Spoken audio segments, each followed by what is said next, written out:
En 6 mois, les revenus agricoles du Burkina Faso ont progressé de 40%, alors même que le volume d'exportation brute reculait nettement.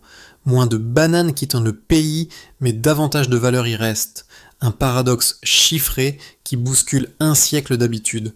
Comment cette bascule a-t-elle commencé et jusqu'où peut-elle aller pour le Sahel? Ibrahim Traoré a misé sur une vérité simple. Transformer chez soi change la destination des profits. Sous le soleil du Sahel, une économie teste une règle nouvelle. Vendre ce que l'on fabrique, pas ce que l'on perd. Le pari du Burkina Faso dépasse la banane. Ce projet industriel promet de redéfinir la souveraineté économique africaine par un geste concret. Produire, transformer et vendre sous le même toit. L'enjeu est immense. Si l'expérience réussit, un pays enclavé sans littoral pourrait prouver que la valeur n'a pas besoin d'océan pour circuler. Pour Ibrahim Traoré, la question n'est plus d'obtenir de l'aide, mais de prouver que la dignité peut être construite avec les mêmes mains qui cultivent la terre. Les chiffres de départ paraissent modestes, 5 pôles industriels, 3 coopératives pilotes, mais la promesse, elle, est symbolique. Faire du Sahel un territoire de production, pas de dépendance. Et derrière ce pari, une idée simple mais radicale. Si chaque fruit traité au Burkina garde sa valeur sur place, alors chaque saison devient un acte politique. Ce n'est plus une campagne agricole, c'est une démonstration d'indépendance. Tout a commencé par une annonce chiffrée, brève mais historique. 5 milliards de dollars pour industrialiser la banane burkinabé. Un nombre, une ambition et un symbole. Car derrière ces usines, il y a un récit vieux d'un siècle, celui des républiques bananières, expression jadis utilisée pour ridiculiser des nations réduites à exporter leur douceur sans jamais en goûter la valeur.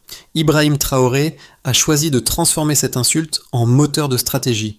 Au lieu d'accepter la place de fournisseur invisible, il a décidé d'en faire un laboratoire de souveraineté. Le Banana Belt Industrial Project repose sur une philosophie simple. Chaque récolte, chaque pot, chaque once de fruits doit désormais être traité, séché et emballé sur le sol national. L'idée choque certains marchés européens habitués à importer à bas prix, mais dans les villages de Banora ou Bobo-Dioulasso, elle suscite un enthousiasme nouveau. Les coopératives locales dirigées par des femmes voient déjà leur marge croître. Les ouvriers y lisent une revanche silencieuse. Pour eux, la banane n'est plus un fruit, c'est un drapeau. Les économistes parlent d'un tournant, passer d'un modèle d'extraction à un modèle de création. Pour la première fois, une nation enclavée du Sahel ne vend pas ce qu'elle perd, mais ce qu'elle fabrique. Et dans ce geste se joue plus qu'une politique agricole, un changement de hiérarchie. Ce que les conglomérats appelaient approvisionnement, Ibrahim Traoré l'appelle désormais production nationale. Entre les chiffres et la fierté, le fossé se comble peu à peu. L'histoire de la banane burkinabé devient celle d'un peuple qui refuse d'être réduit à la marge. La question n'est plus « que vaut d'un fruit ?», mais « que vaut d'une nation quand elle se reprend en main ?» Au cœur de cette mutation, un visage revient sans cesse. Ibrahim Traoré. Capitaine devenu stratège économique, il incarne la transition d'une ère politique vers une ère productive. Dans les plaines de Banora, il n'apparaît pas en uniforme, mais en chemise de lin, entouré d'ingénieurs et de coopérants. Ce changement d'image résume le tournant d'un pays qui apprend à faire parler ses usines plutôt que ses armes. À Bobo-Dioulasso, la première unité de séchage a ouvert sous l'œil d'un jeune superviseur formé sur place, Adama. Il raconte comment, en quelques mois, la vie a changé. Avant, on emballait le rêve des autres. Aujourd'hui, on bâtit le nôtre. Cette phrase, reprise dans la presse locale, est devenue un slogan discret du projet. Les chiffres suivent: 40% de revenus agricoles supplémentaires, 60% de pertes post-récolte en moins, et surtout, une fierté retrouvée. Les coopératives féminines, souvent marginalisées, gèrent désormais la répartition des profits. Pour la première fois, les villages décident du prix de leur propre travail. Dans cette économie naissante, chaque vie plantée devient un acte politique, chaque facture signée un pas vers la souveraineté. Les partenaires étrangers observent, parfois avec scepticisme, parfois avec respect. Car le pouvoir tranquille de ce mouvement ne réside pas dans le volume, mais dans la constance. Produire, contrôler, transmettre. C'est là que la révolution se joue, à hauteur d'homme, dans le bruit régulier des machines.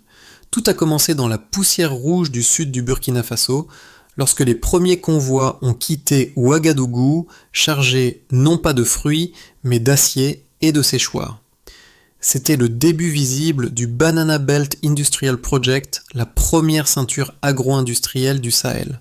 Les ingénieurs locaux avaient tracé une ligne claire, relier Banora, Bobo Dioulasso, Gawa, Kaya et la capitale par une route d'énergie solaire et de stockage sous chaîne du froid. Chaque pôle avait une mission. À Banora, le séchage primaire, à Bobo, la transformation en farine et en barres énergétiques, à Gawa, l'extraction des fibres, à Ouagadougou, le marquage et la qualité. Le mot d'ordre inscrit sur les murs, pas de perte de peau, pas de mains impayées.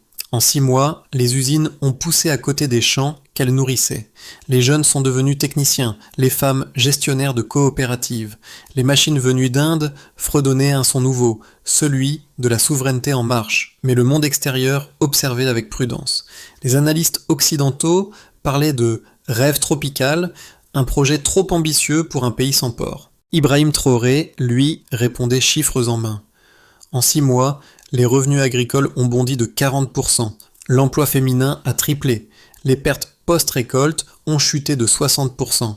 Et surtout la valeur ajoutée restait sur place. Le paradoxe devenait visible. Moins exporté, mais gagné plus. Les marchés financiers n'y croyaient pas. T'y croyaient pas. Pourtant, les données confirmaient l'effet d'entraînement. Au Niger, une usine pilote de fruits secs voyait le jour. Au Mali, une alliance régionale baptisée Sahel Fresh exportait ses premiers produits.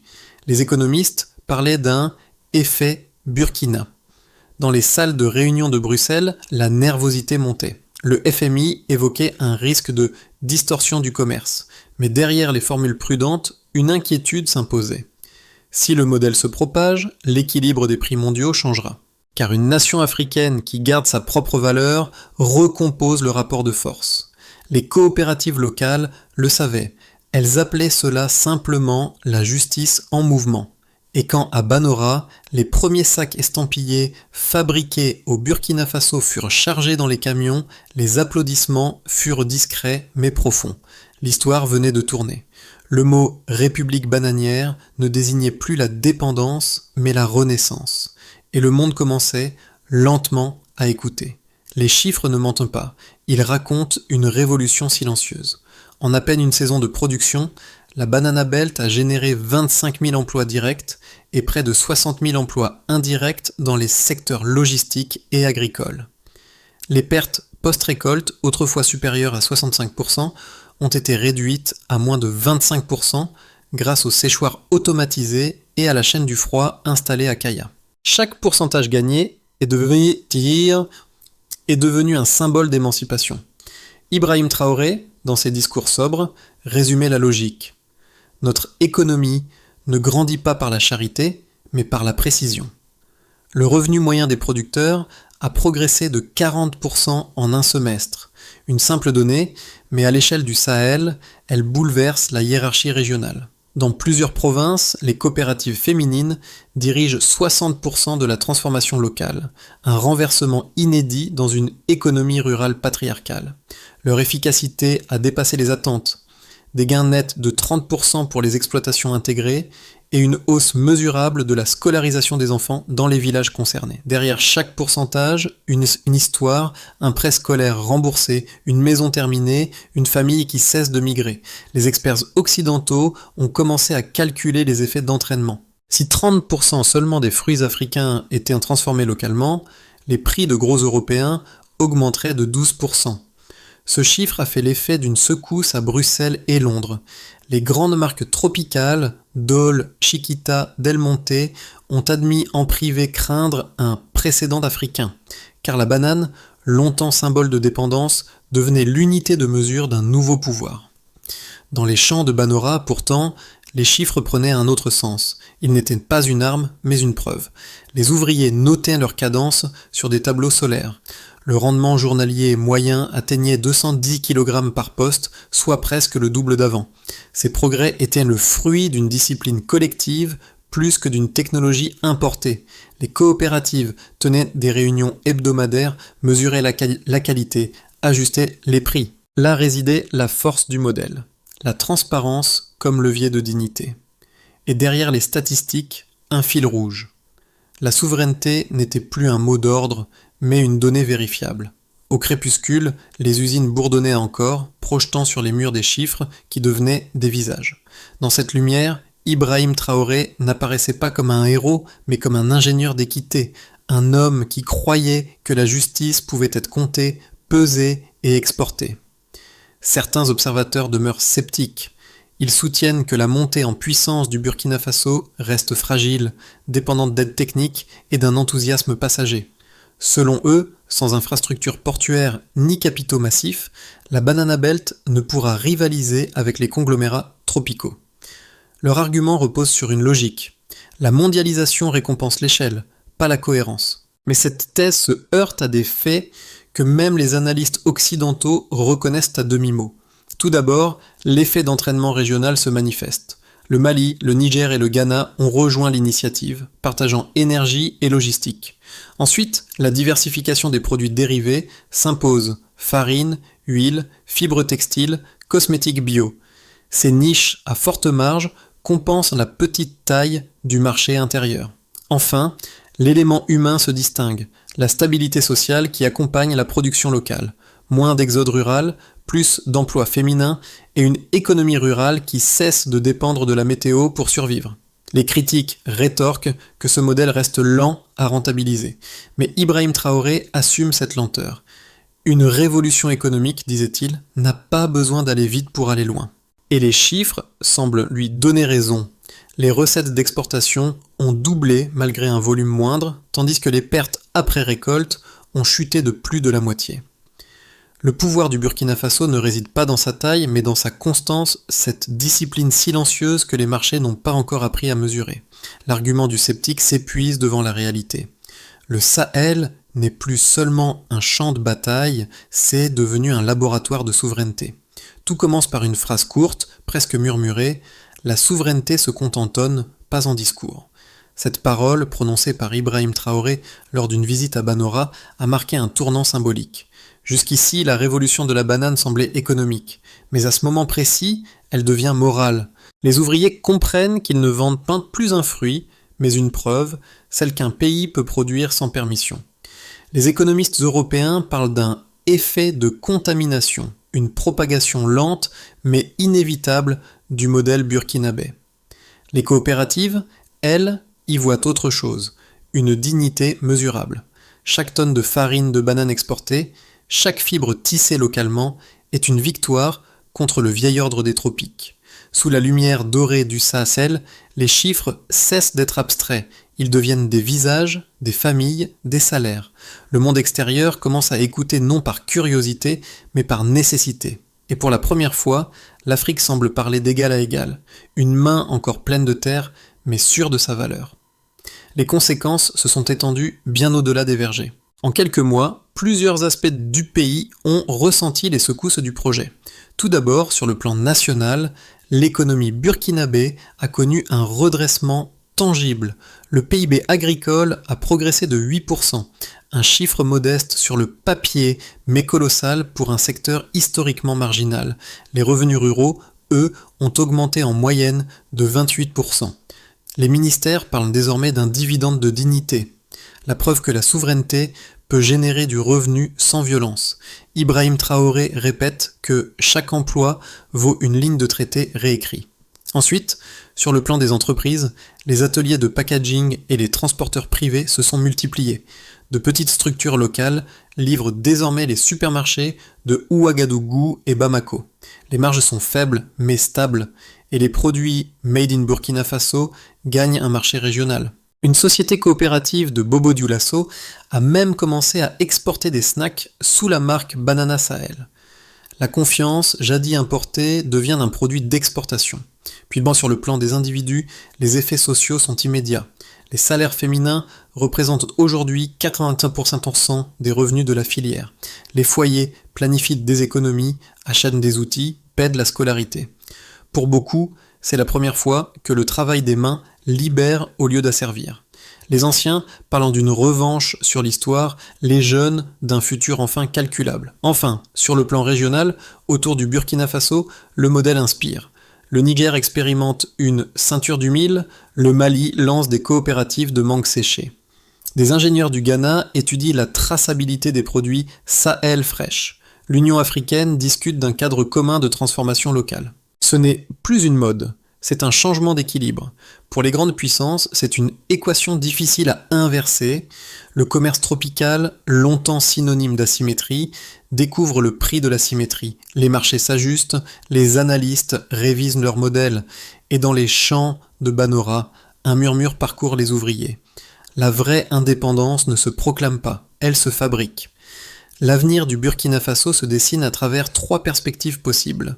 Tout d'abord, dans une perspective de stabilisation, les 5 pôles industriels atteignent leur pleine capacité d'ici 12 mois, les volumes exportés se maintiennent, mais la valeur ajoutée locale augmente de 15 à 20%.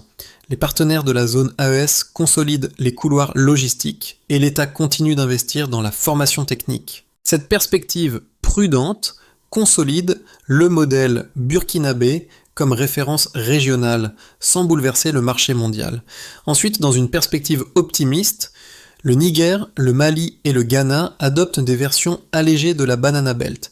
Les corridors énergétiques deviennent interconnectés. L'Union africaine officialise une charte de transformation locale. Les prix africains se redressent, les coopératives accèdent au financement direct sans passer par les circuits occidentaux. Dans ce cas, le Sahel deviendrait un bloc productif inédit, capable de redéfinir les chaînes de valeur agricole. Ibrahim Traoré, dans ses entretiens, évoque une renaissance mesurable, la fierté qui s'écrit en chiffres plutôt qu'en slogans. Enfin, dans une perspective pessimiste, sous la pression des lobbies, Bruxelles impose des barrières sanitaires renforcées. Les retards portuaires étouffent les livraisons. Les investisseurs hésitent, les recettes stagnent. Mais même dans cette hypothèse, les effets sociaux demeurent positifs. Emploi local, diversification et confiance retrouvée. Car la souveraineté, une fois pratiquée, ne disparaît plus. Le risque le plus réel n'est pas l'échec économique, mais la fatigue politique. Quelle que soit l'issue, une conviction s'impose. Le Burkina Faso a déplacé le centre de gravité du commerce tropical. La question désormais n'est plus si le modèle fonctionnera, mais combien de nations oseront le suivre. Derrière les chiffres et les discours, il reste une même émotion simple, celle de voir des vies se transformer. À Banora, le matin commence plus tôt, non pour fuir la pauvreté, mais pour aller travailler. Les visages sont les mêmes, mais les regards ont changé. Les ouvrières discutent rendement, les enfants parlent d'école, et les anciens évoquent l'avenir comme s'il leur appartenait à nouveau. Ibrahim Traoré le dit souvent, la dignité, ce n'est pas un mot, c'est un rythme. Dans les Kiwaratirtia de Ouagadougou, l'idée se propage. Des artisans montent dans leurs propres ateliers de recyclage. Des étudiants en ingénierie s'inscrivent à des programmes de production locale.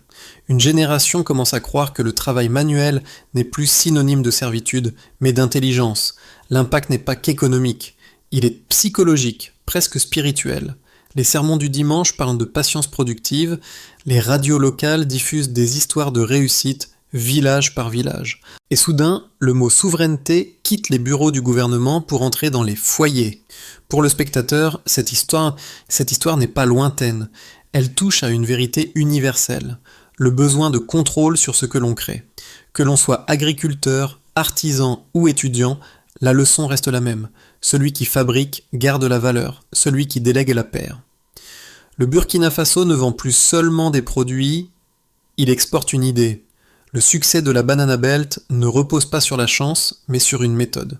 Ibrahim Traoré et son équipe ont défini un plan en 5 étapes claires, appliquées à la lettre dans chaque province. Tout commence par investir localement. Les fonds initiaux, environ 5 milliards de dollars, ont été dirigés non vers les banques étrangères, mais vers les coopératives. Chaque village est devenu actionnaire de sa propre usine. Ensuite, il s'agit de former. Des centaines de techniciens et de gestionnaires ont été formés sur le terrain, souvent par d'anciens ouvriers. L'objectif n'était pas de créer une élite, mais une chaîne de compétences durables. Puis, transformer sur place. Aucune exportation de bananes brutes n'est désormais autorisée. Tout fruit quitte le pays sous forme de farine, de fibres ou de produits dérivés. Cette règle simple protège la valeur ajoutée nationale. Ensuite, partager équitablement. Les bénéfices sont répartis selon un barème public. 40% pour les producteurs, 40% pour les transformateurs, 20% pour le fonds communautaire. Ce mécanisme empêche la concentration du profit. Enfin, mesuré. Chaque trimestre, un audit indépendant se publie les données de production et de revenus. C'est cette transparence, plus que l'idéologie, qui fonde la crédibilité du modèle. Ainsi, la souveraineté cesse d'être un idéal abstrait. Elle devient une procédure mesurable, reproductible et transmissible à d'autres nations du Sahel. Dans la lumière dorée du soir, les camions de la Banana Belt quittent les usines en silence. Sur leur flanc, une phrase peinte à la main. Nous exportions des fruits, maintenant nous exportons du sens. Cette devise, signée d'Ibrahim Traoré, est devenue le fil rouge d'une génération. À Banora, un mural montre un ouvrier et un agriculteur tenant le même fruit, symbole d'égalité retrouvée. Les anciens se souviennent de l'époque où chaque caisse partait vers des ports lointains. Aujourd'hui, chaque chargement est une preuve que l'histoire peut se réécrire.